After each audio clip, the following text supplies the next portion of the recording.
Thank you. And ఇప్పుడు అందరి కోరిక ఒకటే, మన మెగాస్టార్ చిరంజీవి గారి మాటలు వినాలి అని చిరంజీవి గారిని మాట్లాడవలసిందిగా రిక్వెస్ట్ చేస్తున్నాము.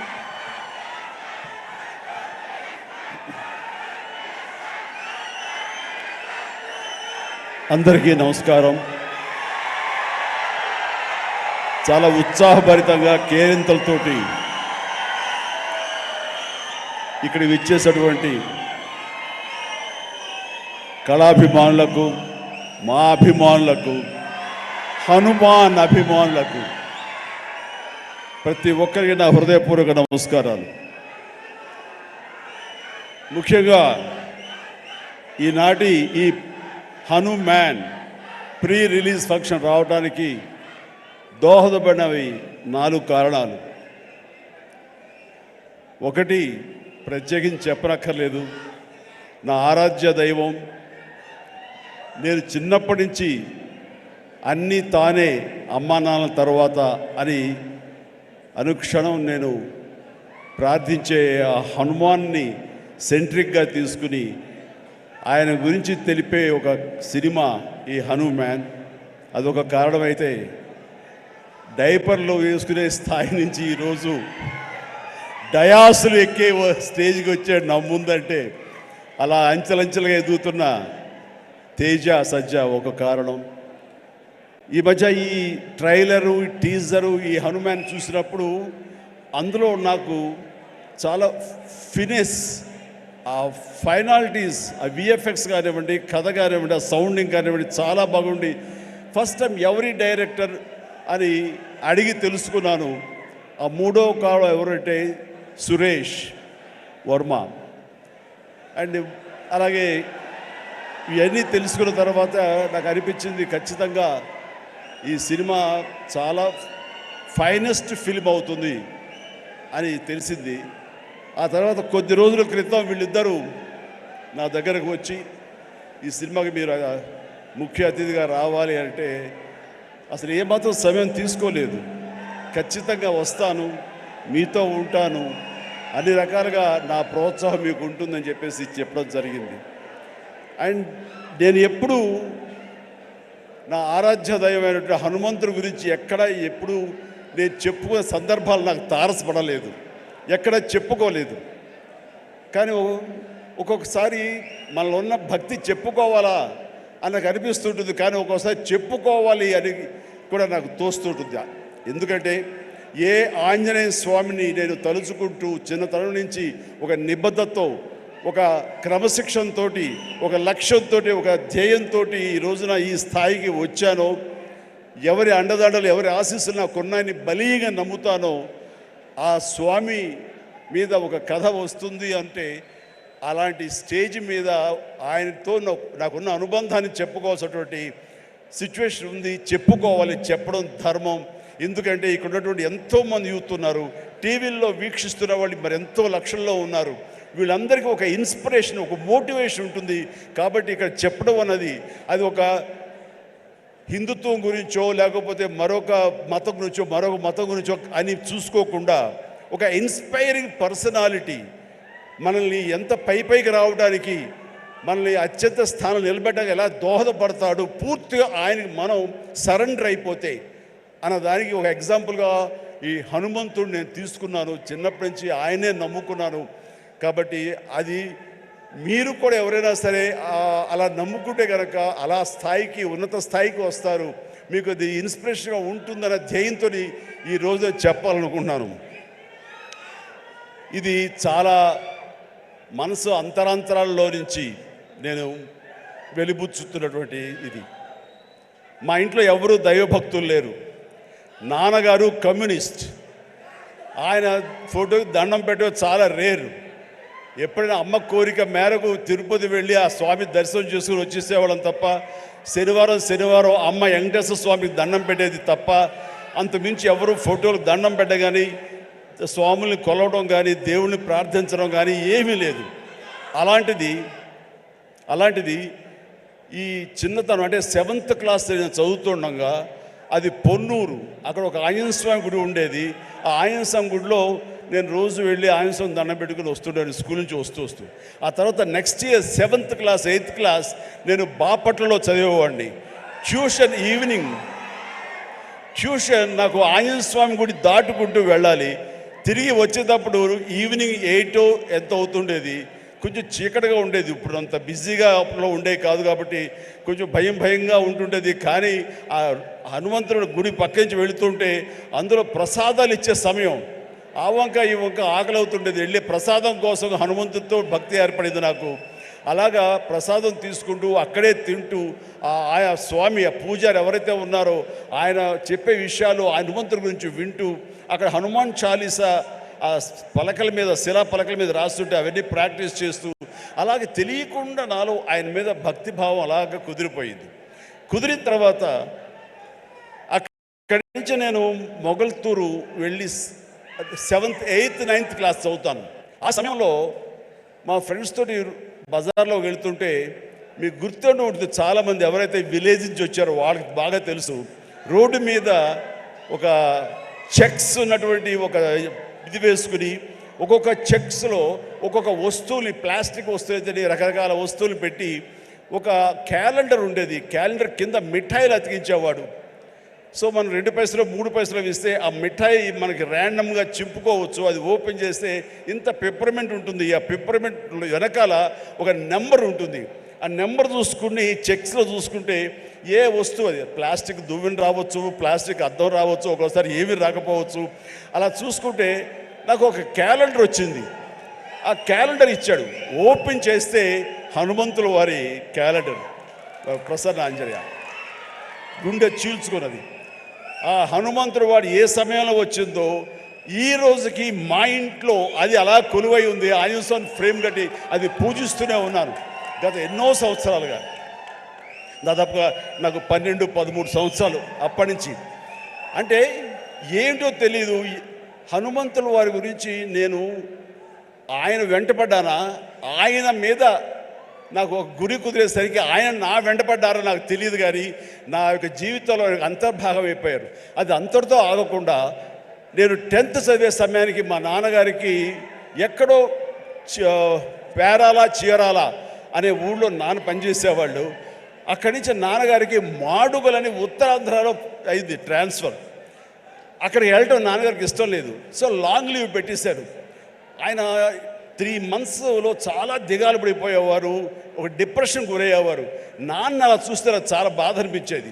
నాన్న, మీకు దేవుడి మీద నమ్మకం లేదు, కానీ మీరు హనుమంతుల వారిని హనుమాన్ చాలీసాని 108 సార్లు చదువుతూ అలా చేయండి. వితిన్ నో టైం మీరు అనుకున్న చోట మీకు ట్రాన్స్ఫర్ జరుగుతుంది అని చెప్పేసి 15 ఏళ్ల కుర్రవాడిగా 10th క్లాస్లో నాన్నకి చెప్తే ఆయన వింటారా వినరో, ఆయన పెద్ద దేవుడి మీద భక్తి లేదు అని కొంచెం టెన్షన్గా నేను అది చెప్తే, అవునంటావా, జరుగుతుందా, చేద్దామా, చేయనా అంటే అప్పటికప్పుడు హనుమాన్ చాలీసా నేనే ఒక చిన్న కాగితం రాసేసి నాన్నకి వచ్చారు. నాన్న 2-3 సార్లు చదివారు. ఆ తర్వాత 108 సార్లు ఆయనకి చిట్టి గారెలు ఆయన మెళ్ళో వేసి 108 గారెల్ని, ఆ తర్వాత మార్నింగ్ నుంచి ఈవినింగ్ మధ్యాహ్నం వరకు అయిపోయింది. అలా చదివేవాళ్ళు. నమ్మండి నమ్మపోండి, 1 నెల రోజుల లోపల ఆయనకి మళ్ళీ ఏ ఊరైతే కోరుతారో ఆ ఊరికి ట్రాన్స్ఫర్ అయిపోయేసరికి నాన్నకి విపరీతమైన నమ్మకం ఏర్పడిపోయింది. చెప్తుంటారు, నాకు గురువు ఎవరో కాదు, హనుమంతుడి పరిచయం చేసిన గురువు మా పెద్ద అబ్బాయి మా శంకర్ బాబు అని. నాకు చాలా ఆనందం వేసింది. నాన్న లాంటి ఒక కమ్యూనిస్టు భావాలు ఉన్నటువంటి ఒక నాస్తికుడిని నేను ఈ రకంగా దైవభక్తుడిగా మార్చానని చెప్పేసి అక్కడి నుంచి మా ఇంట్లో మా యొక్క కులదైవం ఆంజనేయ స్వామి అయిపోయారు. ఇది ఇలా ఉండంగా పేరాల అనే ఊరప్పుడు నేను డిగ్రీ అయిపోయింది. నెక్స్ట్ ఏం చేయాలి అనే ప్రయత్నంలో చెన్నై వెళ్ళి ఫిలిం ఇన్స్టిట్యూట్లో జాయిన్ అవుదాం అనుకుంటుండగా మా పెరట్లో తిరుగుతుండగా నాకు ఎర్లీ మార్నింగ్ ఏదో కాయిన్ ఒకటి కింద పడి ఉంది. ఏంటనే కాయిన్ అని చెప్పేసి కాలుతో ఇలాగ అన్నాను. అది సేవండి హనుమాన్ ఇది ఉండేది బిళ్ళ. వెంటనే కళ్ళకు అద్దుకుని పొరపాడైపోయింది చెప్పి చూస్తే హనుమంతుడి బొమ్మ ఉంది. అది తీసుకెళ్ళి నాన్నగారికి ఇచ్చాను. నాన్న ఇట్లాగని, అంటే నువ్వు ఏది చెయ్యాలని అనుకున్నావు కదరా, కాబట్టి అది నీకు ఒక దారి చూపించేలాగా హనుమంతుడు ఈ రకంగా కనిపించాడేమో అని పూజలో పెట్టారు. అక్కడి నుంచి నా ప్రయత్నాలు నేను చేయటం అలాగే మెడ్రాస్ ఫిల్మ్ ఇన్స్టిట్యూట్లో నా ప్రయత్నం చేయటం, అక్కడికి వెళ్తే నాకు అవకాశం రావటం, నేను వెళ్లే ముందు నాన్నగారు దీన్ని ఒక దండగా, ఒక లాకెట్, నా ఆర్ట్ ఇన్ షేప్లో ఒక లాకెట్లో పెట్టి నా మెడలో వేశారు. అది నేను చాలా ఒక ఆశిస్తులాగా, ఒక మనోధైర్యం, అంటే జేబులో బొమ్మ ఉంటే ఎంత ధైర్యంగా ఉంటుంది ఆ రకంగా ఫీల్ అయ్యి వెళ్ళేవాడిని. అప్పటి నుంచి అవకాశాల మీద అవకాశం ఎలా వచ్చినాయో 1977 నుంచి 78 అండ్ 79 ఆ ప్రాంతంలో, సారీ 80 కదా, సారీ 78, 79 అక్కడి నుంచి అవకాశాలు ఎక్కడ కూడా ఆగకుండా రావడం జరిగింది. అంత ఆ స్వామి మహిమ అనుకునేవాడిని, ఆయన నిరంతరం పూజించుకునేవాడిని.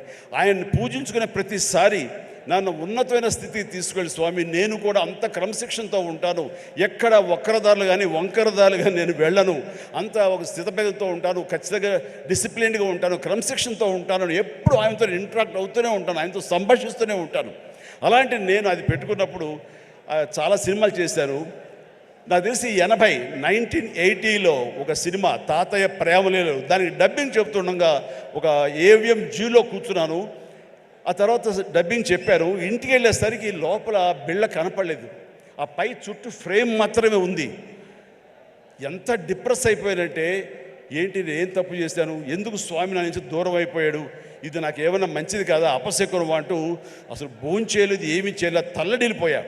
ఆ తర్వాత 2 days తర్వాత మళ్ళీ అదే థియేటర్కి డబ్బింగ్ చెప్పడానికి వెళ్ళినప్పుడు ఎక్కడితే కూర్చొని అక్కడే కూర్చున్నాను.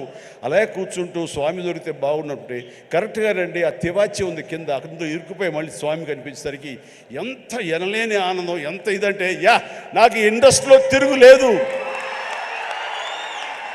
స్వామి నన్ను పరీక్ష పెడుతున్నాడు, అంతేగాని కూడా కాదు అంటూ, స్వామి నేను ఎప్పుడు వదలను అంటూ ఆయన్ని పెట్టాను. మా నాన్నగారికి చెబితే ఆయన, అరే చుట్టూ కొంచెం క్లాంప్స్ లాంటివి పెడదాము, సోదరు అసలు కదలదు, ఆ స్వామిని కాంక్రీట్ చేసుకుని నీలో ఉంచేసుకుంటూ అవుతుందని చెప్పేసి నాన్న దాన్ని మళ్ళీ రీడిజైన్ చేసి వేశారు. మీరు అప్పటి నుంచి సినిమాలు చూస్తే, నా ఓల్డ్ సినిమాలు, ఆ లాకెట్ ఎప్పుడు నా మెడలో ఉంటుంది. నేను ఒక భేద క్యారెక్టర్ వేసినా సరే అది మెడలో ఉండకూడదంటే తీసి నడుము దగ్గర ఎక్కడో పెట్టినవాడు తప్ప, ఆయన నాకు దూరం అయిపోకూడదు, బిగించి హోల్డ్ చేసి ఆ హనుమాన్ నేను ఇక్కడ పెట్టినవాడిని. ఆ తర్వాత 2000 ఇయర్లో నేను అన్నయ్య సినిమా చేస్తుండగా, అన్నయ్య సినిమాలో 2 క్యారెక్టర్లు, ఆట కావాలా పాట కావాలా, అది సిమ్రంతో చేసే ముందు ఒక చెట్టుకు నేను పట్టుకుని వేలాడుతుంటాను. నా ఆత్మారాముడు నన్ను లాగి నెట్టి ఆ అమ్మాయి వైపు నెడతాడు.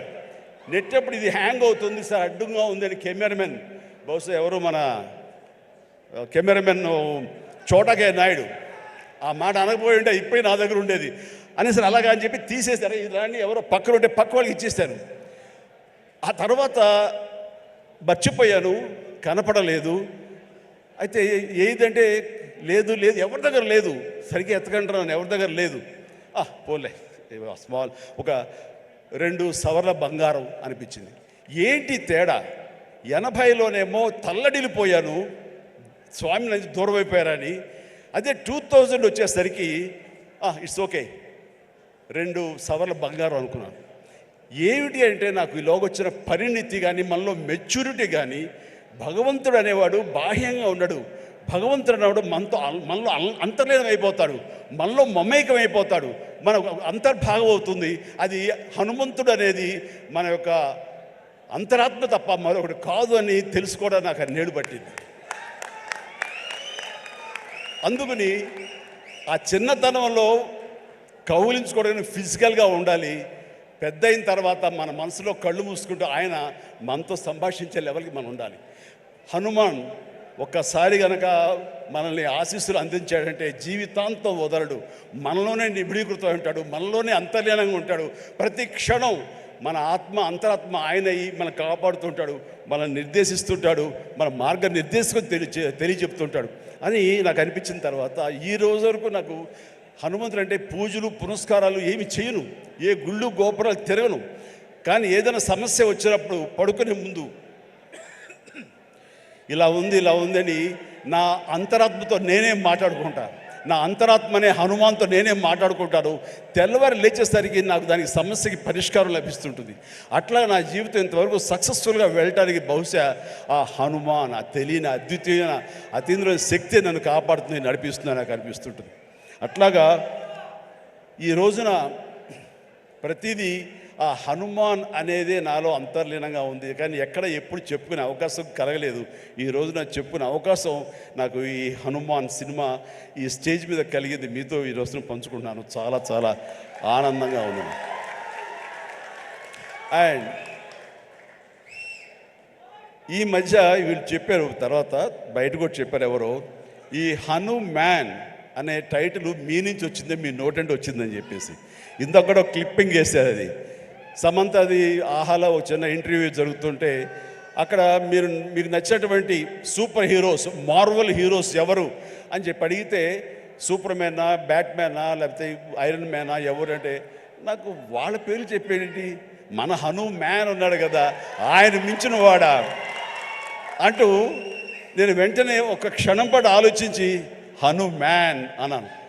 అంది హనుమాన్, మా హనుమానే నాకు హనుమాన్ అని అనేసరికి చాలా చాలా మంచి అప్రిసియేషన్ వచ్చింది. చాలా బాగుంది అనిపించింది. నా మనసులో మాట అది. ఆ మనసులో నుంచి వచ్చేటువంటి ఆ మాటకి అంత వెయిటేజ్ ఉంది కాబట్టి ఇలాంటి ప్రశాంత్ వర్మ లాంటి వాళ్ళు యంగ్స్టర్స్ అది ఆకట్టుకుంది. ఇదే మన సినిమా టైటిల్ ఎందుకు కాకూడదని వాళ్ళు నిర్ణయించుకోవటం ఇది నాకు మరింత ఆనందంగా ఉంది. ఆ రకంగా స్వామి మీతో ఉన్నాడు, ఆయన ఈ టైటిల్ పెట్టాడు, ఆయనే మనకు అందరికీ స్ఫురించేలా చేశాడు. కాబట్టి ఖచ్చితంగా ఈ సినిమా ప్రేక్షకుల ఆదరణ పొందుతుంది అంటంలో ఎలాంటి సందేహం అక్కర్లేదు. ఇది ఎంత కష్టపడ్డారంటానికి దీనికి ద బెస్ట్ ఫిల్మ్గా రాబట్టడం కోసంగా ఫస్ట్ గ్లిమ్స్ నుంచి కూడాను వావ్ ఏంటి సినిమాని, దాని సినిమా వైపు అందరూ ఆకర్షితులు అయ్యేలాగా చేయగలిగాడంటే కనుక ఆ పరిధానంలో ఆ అత్యంతం ప్రశాంత్ వర్మ తీసుకున్న శ్రద్ధాశక్తులే. కాబట్టి ప్రశాంత్ వర్మ మీ యొక్క కష్టం, మీ యొక్క ఇది ఆలోచనలు, అలాగే మన హీరో తేజ యొక్క కష్టం, అతని శ్రద్ధాశక్తులు ఇది వృధా కావు. ఎందుకంటే ఈ సీజన్ అనేది అంత మంచి సీజన్. ఎన్ని సినిమాలు వచ్చినా సరే ఎన్ని సినిమాలు వచ్చినా సరే ఖచ్చితంగా ప్రేక్షకులు బాగుంది, మన కంటెంట్లో మన సత్తా ఉంది, మనకు ఆ దైవ ఆశీస్సులు ఉన్నాయంటే కనుక ఖచ్చితంగా ఆదరిస్తారు, హక్కును చేర్చుకుంటారు, పెద్ద విజయాన్ని మీకు అందేలా చేస్తారు. కాబట్టి ఎలాంటి డౌట్ అక్కర్లేదు. అయితే ఇది పరీక్షాకాలం అనుకోవచ్చు, కొన్ని థియేటర్లు అనుకునే విధంగా మనకి లభించకపోవచ్చు. It's okay. ఈరోజు కాదు రేపు చూస్తారు, రేపు కాకపోతే సెకండ్ షో చూస్తారు, సెకండ్ షో కాకపోతే థర్డ్ షో చూస్తారు. బట్ కంటెంట్ బాగుంటే ఎన్నో రోజులు చూసినా, ఎన్నో షో చూసినా సరే దీనికి మార్కులు పడతాయి. ఈ రోజున ఇందాక చిన్నవాడు సరే చాలా పెద్ద మనసుతో అన్నాడు, అన్ని సినిమాలు వెంకటేష్ సినిమా, నాగార్జున సినిమా, అలాగే మన మహేష్ బాబు సినిమాలు, అన్ని సినిమాలు ఆడుతాయి. ఈ సినిమాలు అన్నీ ఆడాలి, పరిశ్రమ పచ్చగా ఉండాలి. వాటితో పాటు మా ఈ సినిమా హనుమాన్ కూడా ఆడాలని నేను ఎంతో మనస్ఫూర్తిగా నేను కోరుకుంటాను, జరుగుతుంది. అండ్ ఇదే ఒకసారి నేను దిల్ రాజుతో అన్నాను, దిల్ రాజు ఏంటి మన 2016-17లో మా 150 సినిమాను బాలకృష్ణ గారి సినిమా ఒకటి రిలీజ్ అయినప్పుడు ఏంటి మళ్ళీ ఈ సినిమా రిలీజ్ చేస్తాం, కొంచెం డిలే చేయొచ్చు కదా అని అంటే, సార్ అలా కాదు సార్, మా కంటెంట్ బాగుంటుంది, శతమానం భవతి అని, మీ పెద్ద సినిమాలు మధ్యలో ఈ సినిమా ఆడకుండా పోదు సార్, ఏం పర్వాలేదు అన్నాడు. ఓకే, అంత ధైర్యంగా ఉంటే వెల్ అండ్ గుడ్ అన్నాను. ఆ సినిమా కూడా బాగా ఆడింది. కాబట్టి అదే దిల్ రాజు గారు అందరికీ మనకు చెప్పినట్టుగానే ఈ రోజున మీ సినిమా కూడా బాగా ఆడుతుంది. సో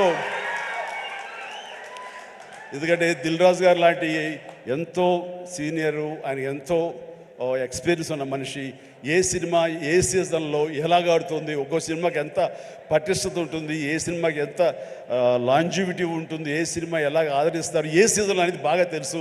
కాబట్టి ఈ సినిమా వస్తే కూడా ఈ సినిమాకు కూడా అంతటికి అంత ఆదరణ ఉంటుంది, అంత విజయం చవి చూస్తాడు మనస్ఫూర్తిగా కోరుకుంటూ, ఈ రోజున ఇతర క్యాస్ట్ గురించి చెప్పాలంటే అమృత అమ్మాయి హీరోయిన్గా ఉందన్నారు. గాడ్ బ్లెస్ యూ అమ్మా, ప్లీజ్ మీరందరూ రావాలి, యంగ్స్టర్స్ రావాలి. అలాగే నా స్నేహితుడు శరత్ కుమార్ కూతురు వరలక్ష్మి, వరలక్ష్మి శరత్ కుమార్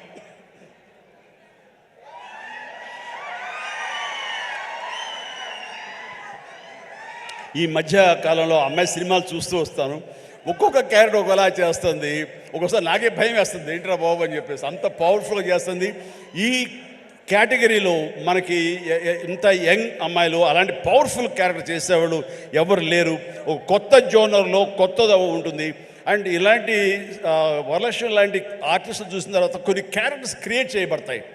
సో అదే అన్నాను, చెన్నైలో ఉన్నావా, ఇక్కడ ఉన్నావా వరలక్ష్మి అంటే ఇక్కడే ఉన్నాండి, ఇక్కడే ఉన్నామా, నీకు బోర్డులో అవకాశాలు వస్తాయి కాబట్టి తెలుగు ఇండస్ట్రీని హక్కు చేర్చుకుంటుంది, పైగా తెలుగు అమ్మాయి కాబట్టి అని చెప్పాను.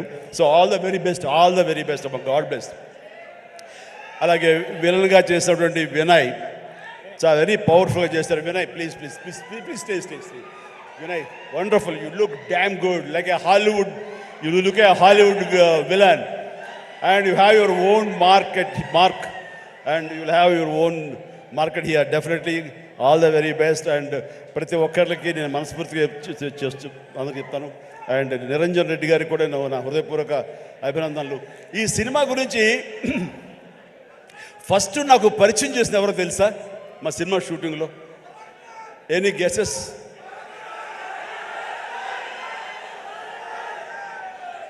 Getup scene.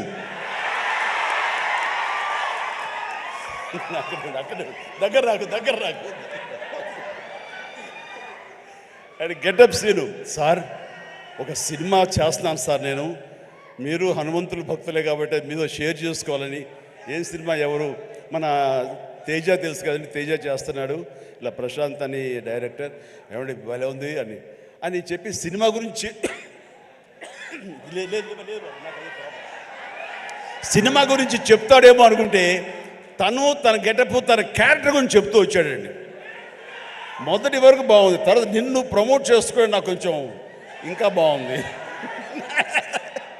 సో అంటే ఒక సినిమాలో బాగుంది అంటే ఏ క్యారెక్టర్ ఇచ్చినా సరే అది అంతగా అలరిస్తుంది అని ఆ సంతోషం నాతో పంచుకోవడం తెలుస్తుంది. అతను చెప్పుకునే విధానం బట్టి ఆ సినిమా ఎంతగా అతనికి ఆకట్టుకుంది అనడానికి ఇది చిన్న మచ్చుతునక.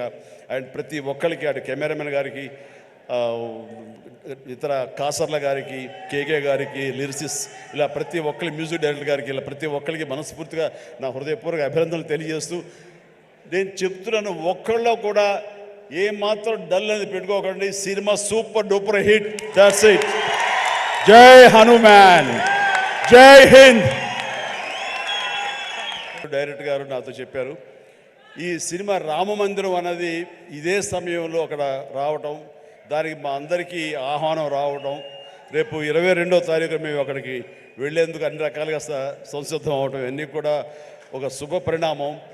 ఆ సందర్భంగా వీళ్ళు ఏమన్నారంటే, మా సినిమా ఆడినన్న రోజులు వచ్చే కలెక్షన్స్లో ప్రతి టికెట్పై 5 రూపీస్ రామమందిరం అయోధ్యకి ఇవ్వడం కోసం సమాయుత్తం అయ్యాం అని చెప్తుంటే ఇది వండర్ఫుల్ అండి. మీ యొక్క స్వకార్యంతో పాటు దైవ కార్యానికి కూడా మీరు నడుము బిగించినందుకు ఆశీస్సులు నిండుగా ఉంటాయి. ఈ సమయంలో ఎవరు ఇతోధికంగా ఎంత ఇచ్చినా సరే డెఫినెట్గా ఇది ఒక బృహత్కర కార్యక్రమం, చరిత్రలో నిలిచిపోయేటటువంటి ఘట్టం ఈ రోజున రామ మందిర నిర్మాణం. కాబట్టి మీ యొక్క ఆ పుణ్యం కూడా మీకు దక్కుతుంది, మీ అందరికీ అది వరం అవుతుందని కోరుకుంటూ విజయాన్ని సాధిస్తుంది అంటే ఎలాంటి సందేహం లేదు. God bless you all.